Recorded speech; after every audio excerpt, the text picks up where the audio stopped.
How the heck are you guys? I'm Fastidious. Welcome to my channel. I am not alone today. We are on to our second class-by-class epic tier list rankings video. This one featuring the fantastic, the wonderful Coldbrew Gaming. You might know him from Raid Shadow Legends. Maybe you're already lucky enough to know him from this game, Watcher of Realms. Coldbrew, you want to introduce yourself?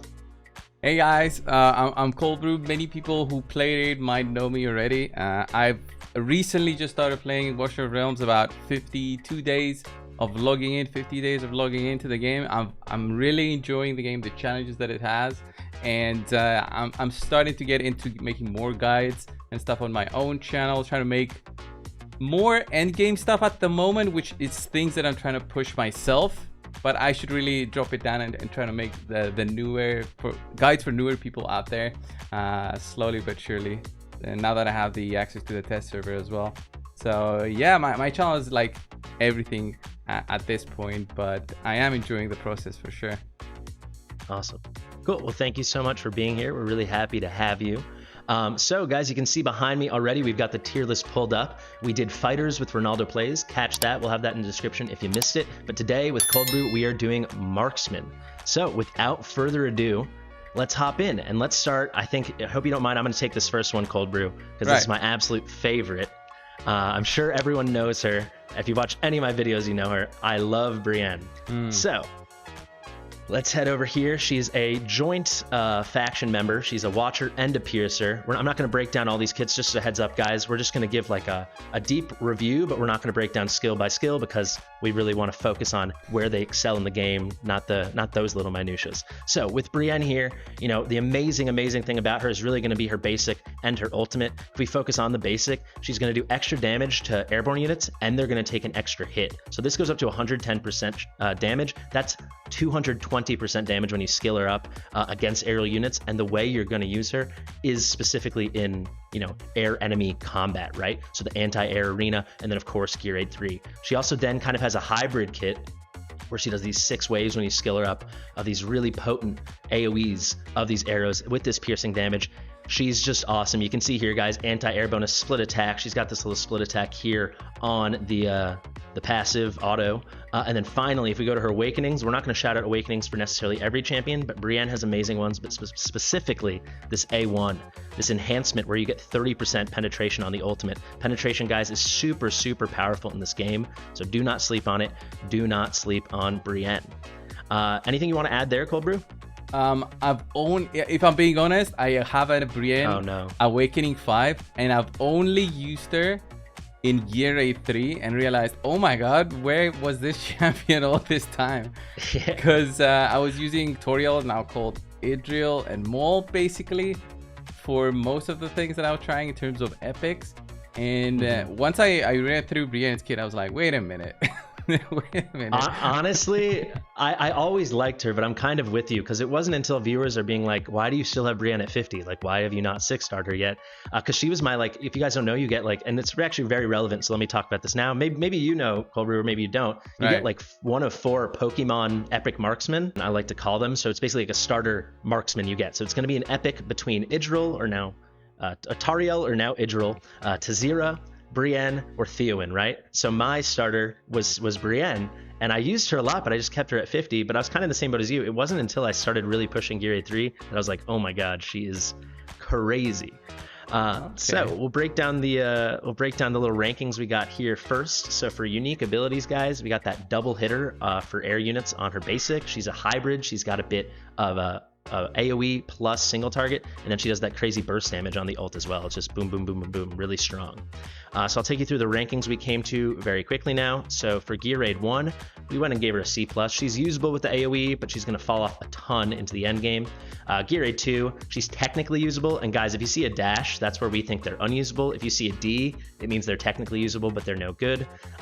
She can do single target, but you're always going to find better options. I mean, Cuke would be better than her for this, for nuking down the boss. She's not going to be very good with the waves. Gear Aid 3, it was actually a debate, do we give her an S+? We ended up with an S, just because the S+s we'll get to later on, you'll see, are just so godly and so good at that stage. For Guild Boss, she's probably exactly mid. I don't know. She's usable in early game and then falls off a cliff. Arena, I went ahead and gave her an S+. For anti-air arena, she's better than many legendaries. Having only 11 costs, having the quick initial cost to get that ult up, she can just immediately nuke those first wave or two if you use her correctly. Campaign, we gave her an S. Faction, we gave her an S. She's just super usable in both. Finally, Voidrith, she's solid, not top tier. We gave her a B. What do you feel about those ratings, Coldbrew? I'm pretty much on the same page as you. I would probably give some pluses in some areas, like the faction trials. Those are not that difficult. From what I remember, I managed to push the final stage for her faction. I think I used her for Watchers, I believe. And she was just fantastic there. Those airborne That's targets. A great point. That's a great point because she's got 2 faction memberships and she's really good at both, like really good. So and she was my main damage dealer for Watchers. That's a really good point. So I'm gonna give her S+ there too. Yeah. And I would say Gear Raid 3 also. I believe she's so good because she can handle the right side of the final 19, 20, 21. She handles the right side if you have her geared up. And you also have something like a Luneria or an Araka.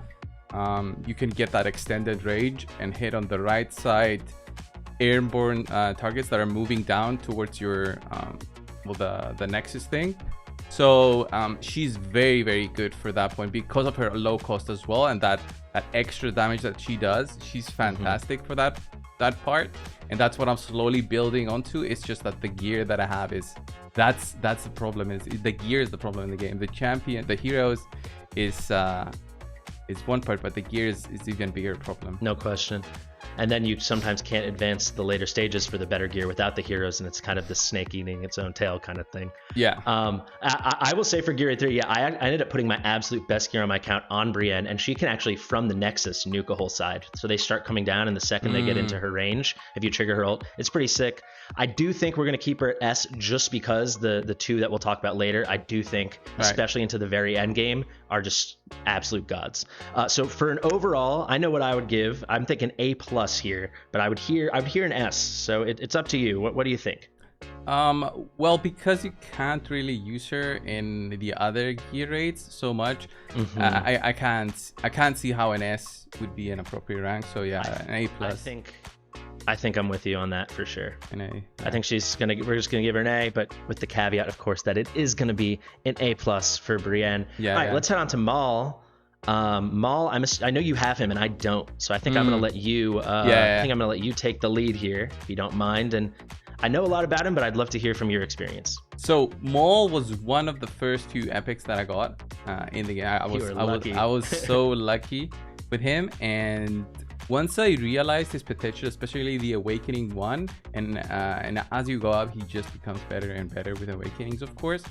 Maul is a fantastic hero for that long range, although he has a very high cost. Okay, he has a 22 cost. He does good damage with his skills. It's just that you have to understand on when you should be using Maul instead of maybe a mage in order to beat those big AoE targets. So for being an epic that can also drop defense with his auto skill that does the defense reduction, that really allows the other heroes that you have with him to do more damage. And that is where I think Maul becomes more like not only just a damage dealer, but also like a support where he can do a freeze and a knockback on his ultimate with Awakening 1, and then he just becomes a great hero for just doing AoE as well through his default attack, which is an AoE damage attack. So he can hit multiple enemies, works very well for Gear Raid 3, and can even work for Gear Raid 1, which is why I've been using him actually my own Gear Raid 1 teams, like the end game teams. Yeah, absolutely. I'm very jealous. It's congratulations that you got him so early. He's so powerful. And guys, like maybe you are familiar with Coldbrew from Raid. I played Raid for a very long time. In Raid, it's kind of all about that AoE defense down, right? In this game, you don't even really hear people talk about it because that's not a thing, except for kind of with Maul. He's actually the only epic in the entire game who has that. So that is just, I think when you do one of these tier lists, you want to like point out what is something truly unique about this champion. So actually we should add it. So I just put AoE God because the damage is real, but we can also do defense down. Yeah. He is super special. So I'm going to break down the rankings now that I gave. Gear Raid 1, I'm going ahead and giving him an S. You might be thinking that's crazy, and I am thinking about the end game still. He does piercing damage. He does not do magic damage, and it's going to be all heavy armor there, so it's not a good match. However, his damage is still really good with the good multipliers, but most importantly, and he's going to carry you through with his damage alone to higher levels of Gear Raid 1. But when you get towards the end game, that defense down, all of a sudden your Comet, your Virna, your Morgan, whatever crazy champs you've pulled since you got your Maul, he's going to make them all that much stronger. So I think it's really amazing. For Gear Raid 2, you can put him right in that middle, like Nexus, those middle tiles there, and he can nuke down the waves. He's not the best at it, but he does it. So we went ahead and gave him a B+. We're giving him a straight up S+, as you might have guessed. For Gear Raid 3, he can take care of a whole side by himself. Just put him on the right. That's the hard part, and he does it like it's nothing.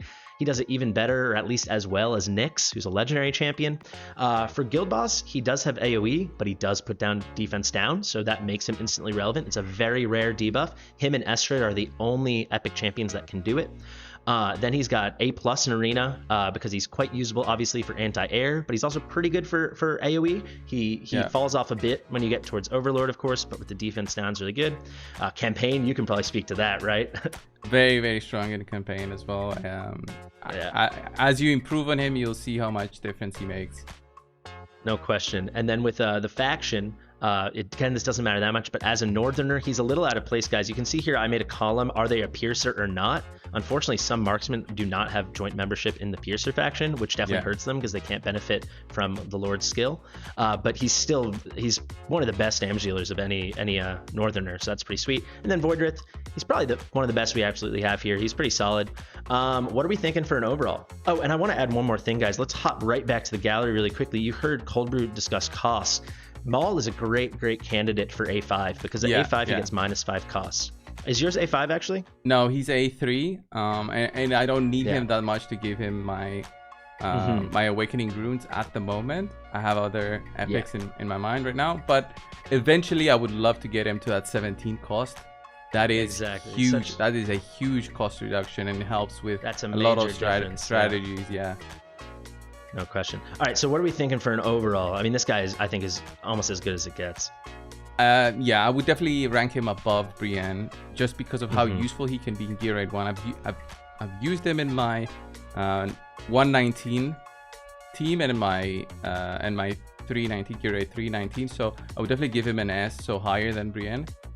Yeah, I'm with you. I think he's a great S candidate. Yeah, and there is strategies that you can use him in Gear Raid 219 where he can nuke down the whole wave, but he needs to be very strong plus a Dolores. So it's just the fact that he does like the big burst potential with his ultimate ability, but he does need good gear for that. So yeah, since he can be used for those gear raids and then everything else is basically extra, I would definitely see him as an S for an epic. No question. All right, let's move right along. I say let's go for another one of the Pokemon. I'll start this guy off. We can turn off our window capture. I'm thinking let's head to Theowin. So not only is this a Pokemon starter, like you might get him as your first scripted epic pull, but he's also fusible, which I think is really neat. So I'll go over him very quickly. Where is it? Oh, he's only a Piercer. My mistake. There he is. So here we got Theowin, guys. If you're unfamiliar, you probably know him because you probably fused him. He's, again, kind of like Brienne in that he has some single target, but also some AoE. So he does these single target attacks, but then he can summon this large saber that does AoE damage. It can also come with some really nice slows. As you can see here, if Blade Hurl and Large Saber are triggered when casting Hamstring being the passive here, it's going to inflict slow. So this slow is -50%. However, guys, Theowin, again, I'm going to shout out an Awakening here. You're really going to want to get him to A1, and I'm going to say it's basically like required because you can fuse him. It's so easy, so just do it. The difference between a 50% slow and a 75% slow in this game is tremendous. I'll just shout out also the extended range on the Blade Hurl from the A5 if you choose to fully invest in him is amazing, and you're also going to pick up a lot of damage along the way, which makes him a lot more relevant. So let's head right. Anything you want to add quickly while we're in the gallery, Coldbrew? I do like this hero because of his lower cost and the fact that he does some nice AoE, and the control is more so usable, especially for Gear Raid 3. I would say. No question. Yeah, so for me, let's head back to our lists here, guys. I think Theowin, you can see here we're calling him a slow champion, and also he's a hybrid champion with both the single target and AoE damage. For me, though, if you've tested him and if you're familiar with some of the other starters like Brienne, but of course also Tauriel, or the other name we're not going to say, or Tazira, she's a little bit worse, but like Tauriel and Brienne, right? That's some proper damage. Theowin can start to get up there, but he actually can't really put out the DPS the ladies can. And you're really gonna have to invest in him in terms of awakenings to even try to get him there. So we did knock him a bit here. Gear Aid 1, I actually found him quite usable. I used him all the way up to 18 just for his slows. I think it really helps, like slowing down just them, taking down all the enemy. Exactly, yeah, because like when you're trying to push content above your britches, you know, you might need a little crowd control because they're just going to take that wall down. Gear Aid 2, the slows are usable. You could do something with it, but he's really not going to be ideal. We gave him a C+. Gear Aid 3, I'm curious what you think here. I was on the fence, but I ended up settling at an A+. I was thinking maybe S, but he's obviously, I just think, not as good as Brienne just for the sheer DPS she brings, even though he brings the crowd control. And of course, he's not going to be on the level of like a Maul. What do you think? Is that a good rating? Yeah. Although I've seen him in teams for Gear Aid 3 where he just drops on that saber on the right side instead of having a Brienne there. I think that he's a worse candidate for that specific role in that Gear Aid. So I would give him the A+, as you have. Yeah, like he's gonna be like, he was on my 318 team. I know he's on 319 teams as well, less common, but he's gonna get you there. But he's not gonna be, as I see it, like the superstar of the team. You know. Yeah. For Guild Boss here, guys, he's like barely usable. We went ahead and gave him a C-. Arena, I gave him an S. You like that rating? I mean, think with the slows for anti-air, I know he's on some top 100 teams for Overlord. So is it? I've never really, I've seen him sometimes, but I thought it was just somebody just throwing in him as the random fifth or something, as like a bait. Yeah. Well, for an epic, I could see an A+ for him, but not an S. Not an S. We could do A+. I have a friend though who is in top 100, and he said he's been seeing some Theowins. I think it's not for damage at all. Obviously, his damage is not going to hang with like the Briennes and especially like the Silases of the world and the Rozaks, or Hatsit. But I think just for the slow. Yeah, basically control. Instead of having something like a Mari, they use him. I can live with the A+, and then maybe if some of you guys are really advanced in the arena and want to let us know if we're actually dead wrong one way or the other, please get in the comments and let us know. For campaign, I think he's quite nice. I don't think he's on the level of these top two up here, so I just went ahead and give him an A. For faction, he's absolutely fine. You don't really need slows. I find the Marksman faction trial really easy, but it doesn't hurt, so S works. And then for Boyd, you notice we're actually giving him better than Brienne. If you build this guy with a lot of attack speed, you can trigger those large sabers a lot, which totally works for slows, and you might need to buy some time there because it gets pretty rough in the Void Rift. Any final thoughts? Should we do the overall? What are you thinking? No, I think everything is fine. Excellent. So for me, I would give him maybe an A- or a B. A B. I'm thinking B+. I'm thinking B+. Yeah, I think let's split the difference. The problem is, because as if you didn't see here, our tier list, I'm just trying to make it. I was thinking about the tier list as well, so I couldn't put him on the same page as you couldn't put him next to Brienne, right? Yeah.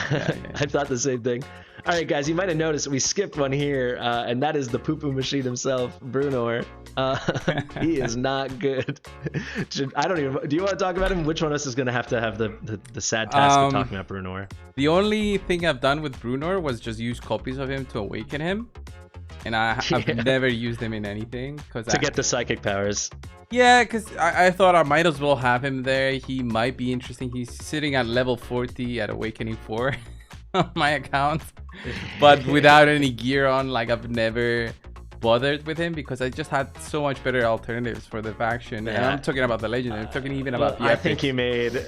I'm talking about rares. I think there are many rares, like someone like Drogo, I think is much better than him. Guys, I think Brunor is one of the absolute worst champions of the game, period. 19 cost is pretty high for a marksman, especially a marksman that doesn't really do anything. Yeah. He's got the highest possible attack interval for anyone. Only Zealous can be higher than this. And that, so basically, of any normal champion, 3.5 is as slow as it gets. And if that's not slow enough, he's gonna hamstring himself. I think Setram is that slow as well. But Setram is an absolute Setram's 5 seconds too. Okay. Yeah, but Setram is a whole nother story. Yeah. But you can see he penalizes himself. He decreases his own attack speed. Yeah. So then you might think, okay, maybe there's an awakening where he gets rid of that decrease. It's all the way at A5. So just a quick comparison, guys.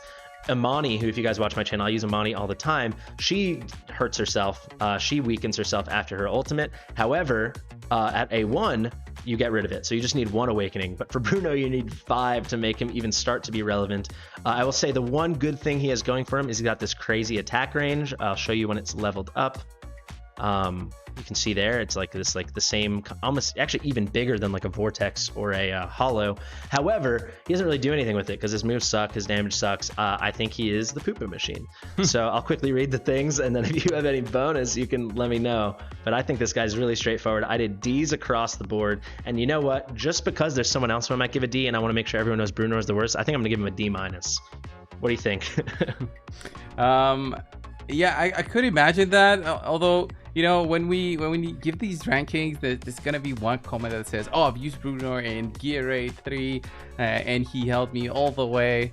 So I just can't wait for those comments, and I would love to see him in action. Coldbrew and I are eagerly awaiting those comments. Okay, so prove us wrong, but for now, I hate Brunor. And one more knock against him, guys. He's not even in the piercer. They gave him dual. Let me pull up the gallery one more time. And Northerner, I think. They gave him Northerner Infernal, so they were like, let's give him an extra faction, but they didn't give him Piercer, because then all of a sudden he's probably got the craziest range in the game if you pair him with a Luneria or an Arancha, right? But they couldn't even give him that. They couldn't even throw him a bone. Same kind of like Cratch. He is terrible. I'm gonna keep him right down here. We'll move him to the back of the line. All right, speaking of Luneria, this is someone who I'm sure you can talk about. I know I can talk about. We all have her. Incredible champion that we just finished the Shard event for. So you want to take it away with the Epic Lord? Yeah, unless you're a brand new player who just started playing, then you had the chance to pick up Luneria. There was like a, I don't know how they call them in this game, but we were able to pick Shard up summoning event. Yeah, we were able to pick up shards through multiple different events and the Oracle trials that they do in this game, and everybody should have managed to acquire. They make it easy for us, relatively easy comparing it to Raid. Also, sure. And she is a Lord hero that is very difficult to acquire in itself. So getting this one for free, regardless of in what way you're gonna use her, you can just keep her at, you know, the minimum rank without any gear. Just get the Lord bonus that she gives. That extended range is huge for all the units that you have. And on top of that, she has some pretty cool skills herself. She triggers Darkmoon Arrow, where she does extra damage on enemies, and also airborne units take more damage. And she can also do more damage based on the distance from targets. She has a pretty nice ultimate ability that is auto, so you don't really have to worry about timing it. It just goes on, and a pretty cool passive as well. I would say a fantastic piercer to add to your squad, since it adds all of that extra range, and range is much needed for Gear Raid 3 19, and it helps with everything else. Just an extra bonus. Yeah, she's super powerful, guys. A couple quick things to note.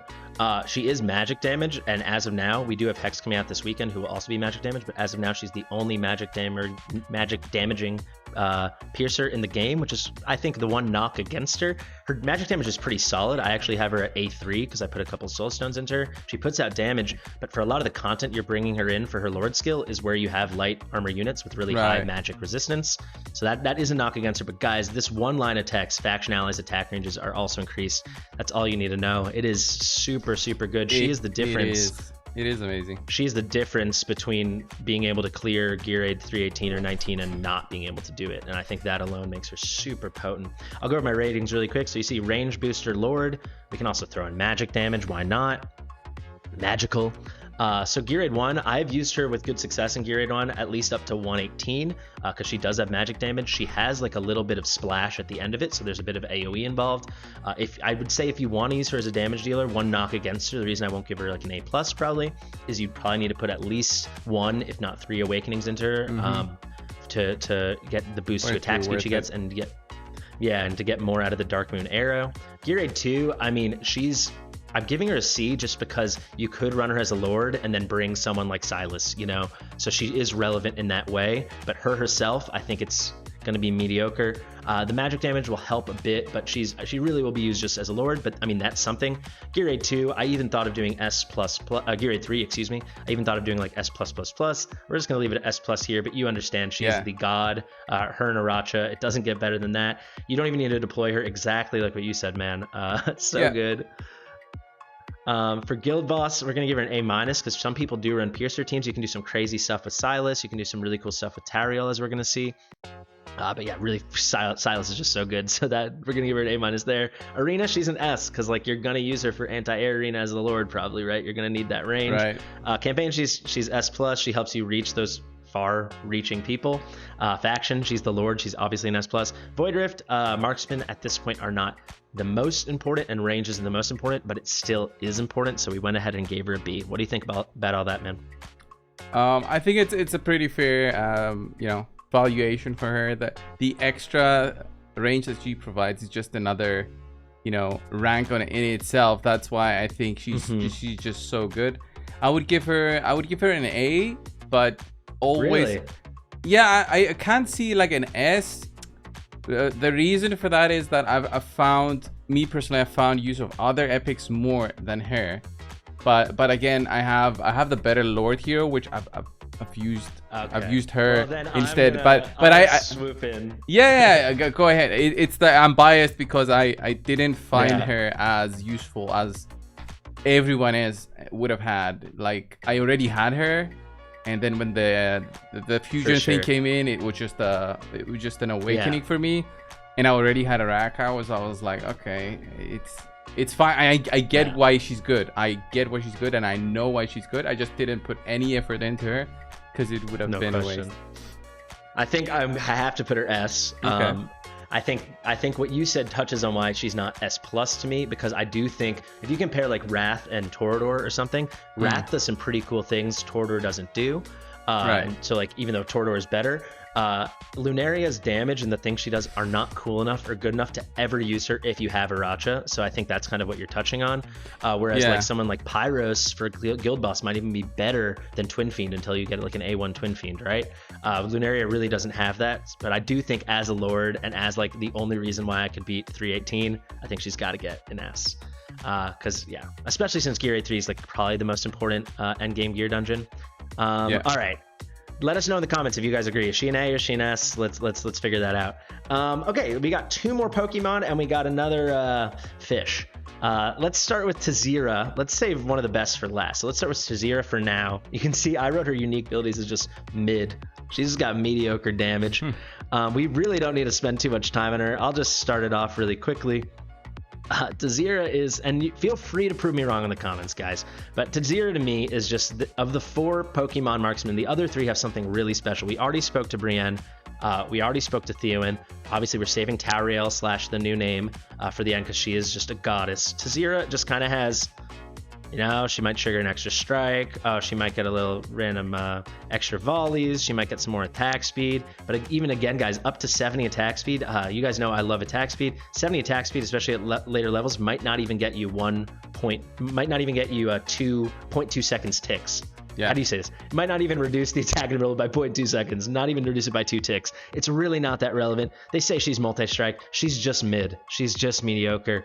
There's not that much to say. I mean, anything you want to add, man? Yeah, she's the definition of like a starter hero that you get, and then you're like, okay, I'll replace with this. It's not worth getting her more than maybe rank 5 unless you had absolutely nothing. You can bring her to 50. Yeah, exactly. You get her to 50 when you have absolutely nothing else. In terms of a marksman. I actually think another big knock against her, man, is like we get the 3 other ones are so good. Like you're right, she just is like your classic starter hero, but the other 3 are like really good starter heroes. She's like the only reason I would reroll in this game is like the chance of getting, honestly, because you can fuse Theowin, but the chance to get Tauriel or Brienne, it's like, and you just have to sell for Tazira. That's a tough pill to swallow. Like I didn't even know we had like this choice of 4. If I'm being honest here, I didn't know. I thought it was. I thought. Like if I compare it to Raid, when you start out a new account, you always on your first summon you get a specific uncommon hero, and I thought this is what the game also did in Watchers. Like your first ever is gonna be Tazira, so I thought okay, they give you this. You got Tazira. Yeah, they give you her, so so that you get the idea of what a marksman is supposed to do, but they won't give you like a good marksman. You have an equal chance, or at least we think an equal chance, to get Tazira or Tauriel, which is crazy because we'll talk about Tauriel next, but it's just like the quality difference is nuts. Yeah. So I got in the middle, but I got Brienne and I was very happy. Okay, so Gear Aid 1, there's no way you're going to use her with that single target and the little bit of volleying. It's not going to help. Gear Aid 2, I mean, she's outclassed by Drogo in this. You guys, if you guys want to see content on Drogo, let me know, but that's a rare champion who's so easy to build. You get him for free and he's better. Maureen's probably better, I think, and she's the first hero you ever get right before Tazira. Yeah. Or whatever starter you get. Gear Aid 3, I mean, she is a piercer and she does do damage, so I gave her B-. Do you think that's fair? I could give her a C easy. You could give her a C. Let's give her a C+. Why not? I don't like her. Like, yeah. Like, I've seen more use of that rare Lucas or whatever. Yeah. Like, I've seen Lucas, more. Yeah, I've seen more use of him than her. Yeah, she's taking up space. Yeah, we're going to get some Tazira stands in the comments, but so be it. I gave her a D for Guild Boss because you might be running a Piercer team and like she could do damage, but like she shouldn't. So we gave her a D. Yeah. Arena, again, D. Like Drogo or Lucas would be better. Drogo's damage would be better for doing the AoE there. Campaign, I'm sure she works. We gave her a B-, but again, like just fuse with Theowin. After a point, anything works in campaign, but exactly. I wouldn't say campaign hard or... anything more than normal campaign, she won't work. Yeah.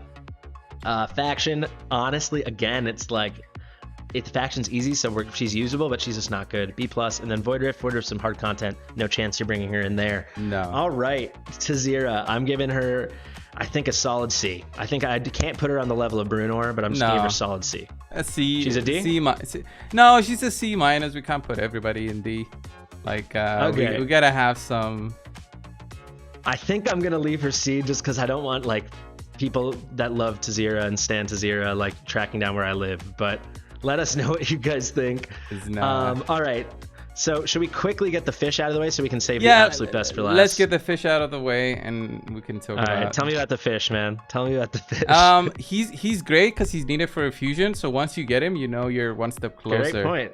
So for the I think it's the abomination fusion, right? So yeah, so that's all we need to talk about, right? It's like you get the fish and you cook with it. So what you cook is abomination. Yeah. You gotta fillet that fish, guys. You gotta fillet that fish. Yeah, that's basically it. I will quickly say, in defense of Harpun, he's terrible. His multipliers are probably the worst I've seen in this game. When I finally did some proper research on him for this video, 100% normal, 20% if enemies have less HP, whatever. Look at this, man. It's a cheap cost, to be fair, but 3 volleys, 120% each to 1 enemy. So his ultimate is 360% damage, and that's it. And then he gets a little bit of attack speed. I guess in his defense, 90 attack speed is getting into the relevant area. I think like 80+ is where you can talk about really reducing that attack interval. You can skill it up, so that I guess you can get him to 150. That's something. And I will say one more thing. If you are able to skill him up, I don't think you should waste your time putting skill ups into him. But with 150 attack speed, when you make a kill, with only 300 costs, you could easily get 100% uptime on this. I think it would take time to trigger, but you could basically always be unleashing this. But he's got terrible base stats. This is the first time we have to show base stats, but like these are not good base stats, terrible multipliers. I guess you could get this all the way up to what, 150, so 450% damage. It's never going to cut it. If you guys think you can prove us wrong, let us know. But for now, he remains just a fish. So we'll go to our list here. We'll go through this really quick so we have more time to talk about Tauriel, because I think we all love her. So Harpun, not usable Gear Aid 1, not usable Gear Aid 2. I think I'm giving him a B for Gear Aid 3 because I think he could put out some nice damage on like the tankier mobs coming in. I mean, he's definitely better than Tazira. You know what? I'm gonna give him a B- because now that we gave Tazira the C+, but he's better than Tazira for sure, I think. Let me know what you guys think. I think you'd be crazy to use him. We have a lot of good Northerners. You'd be crazy to use him for Guild Boss. Arena, again, I think he's outclassed by several rares. Campaign, we're giving him that disgusting D. Faction, honestly, he's a Northerner, guys. Like, he takes another knock. He is not a Piercer. He's a Northerner, and there's some really good Northerners. Northerners have some of the best PvE champions in the entire game. Give him a C because you could use him, but bad choice. Void Rift, no way. I'm going to give him a D. What do you think? A D, yeah. Yeah. Perfect. All right, that gives us plenty time. Oh, let's catch up on what we missed, guys. I just realized. All right, so Luneria we put there, Tazira we put here, Harpun and Brunor can stay. We're down to our beautiful girl here. I'm just gonna drop her here already. Let's talk about it. Do you want to talk about Tauriel or shall I? I think we both have to talk about her. We both have to. She's too good. Yeah. All right, guys. I'll start it off, and then I'll do an intro, and I'll hand it off to our man Coldbrew. So she has a new name now. I will continue calling her Tauriel because that's what I'm used to, and you gotta stick with the OG. Copyright issues got in the way, but this is our beautiful Tauriel. Oh, is She's it got why? some nice box. That is why. It's Tolkien. It was like from the. I don't know if it was actually Lord of the Rings or like the Silmarillion, but like it's something with Tolkien. Anyway, she's got these cool box braids. Yeah, we're all learning something. She's very cool. She's very awesome. She's a beautiful little elf. She's got a nice, hard-hitting A1. She prioritizes airborne units. Again, it's like Brienne. You get a nice double hitter here without any condition, though. So you can get this up to 140% on everybody. So she's not just good for airborne units and flying units. And light armor units, excuse me. She does have that nice piercing damage. Let's talk about her passive quickly, and then we'll talk about, I'll let you talk about her crazy ult and her crazy awakenings. You got to talk about her awakenings. But her passive here, combo shots, each time an ally casts their ultimate, hero's next attack will do 50% increased damage. So that's damage, guys. So it's not like plus 50%. It's going to say it's times 1.5 of whatever she would have done. That's crazy. And then airborne units are taking an extra 30%. So just stacks and stacks. She is nuts. Bring it home for us, Coldbrew. The ultimate ability is gonna make you feel like you're a sniper in the field, and you're like, oh, he thinks he's gonna get away from me. No. Like Idril, you bring her down. You just wait for that ultimate. You see the target on the other side of the map and say, oh, that's going down. And as you put skill points into her, as you put awakenings, it just becomes better and better. And you can extend, you extend the duration of that ultimate ability with the kills that you're getting. It becomes the perfect candidate for either awakening stones or of course copies of her. I have her at an A5. I have her with very strong gear. She's my best epic geared, like you see here in the top of all my epics, even better than Wrath. So I've used her countless times in many situations in the campaign, faction wars of course, and I found that sometimes I would, like in a campaign, I would give her better gear than she normally has, just so that I can pass a specific stage. Yeah. And then I would replace the gear. Nuts, guys. She is probably she might be the most desirable candidate to A5 besides like maybe Wrath or Dolores in the entire game of any epic. Yeah. Like the amount you can get out of, let's just really break down the ultimate here since we're going to wrap up the video with her. You can get this up to a 20 seconds to have this ultimate. It's a high cost, but she's just going to hit anyone on the field. Range is no longer a thing. This unlimited thing, they could be behind her, in front of her, left, right, any side of the map. It works, and it lasts for 20 seconds. But exactly like Coldbrew said, if you can get her to A5 like Coldbrew did, I'm hoping I can get her there too once I finish putting stones into my Dolores. Every kill is going to extend this by 3 seconds, so it can just keep going and going. She is just, no legendary can do this, guys, at least not yet. She is completely unique, completely powerful. She's got really nice multipliers, as you saw. She's got, again, not the best base stats, but usable. She's just tremendous. She really is. Global skills, they're calling it. She's wholly unique champion, and that just makes her so special. And yeah, she's, if you're a patient person, keep rerolling till you get her. I do adore Brienne, but I do think, especially early on when you might struggle with a map, just put your best stuff like Coldbrew did on Tauriel, and then she can just pick people off. Like if you remember, guys, like stage 814, if you're having trouble with that in the normal or hard campaign, you can hide her in the corner and she just picks everyone off one by one. It is nuts. Let's head now to our list. I'll read through and you let me know if I got anything wrong. Yeah. So here she is, Tauriel / the new name. She also, guys, another amazing thing. She's also a Watcher too. So she gets the right faction membership in Piercer, but she gets the bonus in Watcher. She's one of the strongest members of the Watcher faction. It's the weakest faction in the whole game. She makes it a lot easier to do things like faction trials or make use of, like, if you have an Ain or a Leia as your lord. So Gear Aid 1, you would never use her, I don't think. I mean, she does put out good damage, but it's all single target. Gear Aid 2, she can be really good. Like when people come out from the sides, she could already start sniping them if you trigger the ult. That'd be really nice. Absolute S+ tier, I think. You're going to agree on this, right? For Gear Aid 3? Absolutely. You got to have her in there. Yeah, and for sure. And for 319, guys, when you have that annoying little guy on the right, and you don't have like an invisible champion, she can really absolutely shine there. Guild Boss, she still totally works. If you're running one of those teams with like Silas and like a Lord, she does really good single target on that basic. She's got great multipliers. Arena, I think you'll agree with this too. Absolute S+. Campaign, absolute S+. Faction, absolute S+. Void Rift, I think A, I guess, because you probably need to lean on higher base stats later on, and she falls off a bit. But I mean, she's still going to help you a ton. Yeah, I personally haven't tried to push Void Rift other than normal. I find that it's too time consuming for me. And definitely for normal difficulty, she's great. But for the higher difficulties, I wouldn't see how easy you would fit her in there. Yeah, so we'll leave her in an A because, I think she probably shines in normal. You guys let her know if you've tried her in hard or even nightmare, but I think we'll leave her at an A. And then I think I'm tempted to give her the S+, but I do think I'm just going to give her the S. Let me know what you think. I think S is okay. Yeah. And yeah, for people who'd missed the fighters one, first off, go check that out. But we're really saving S+ for just like, you are amazing at every piece of content. You are like a god. So far, we're 2 tier lists down now, and only Wrath has made S+.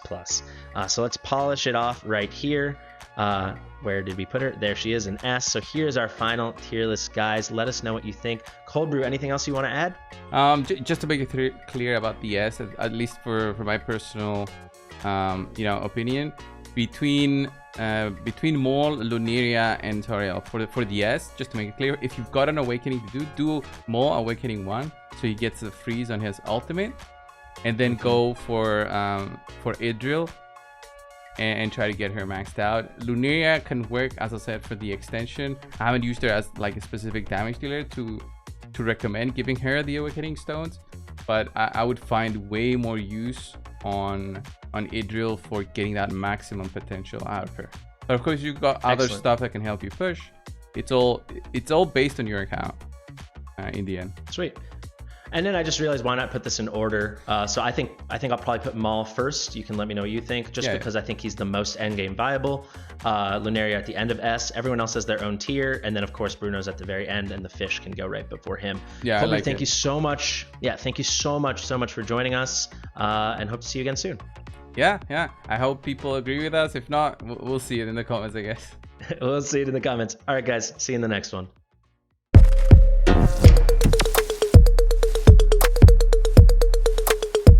Fastidious.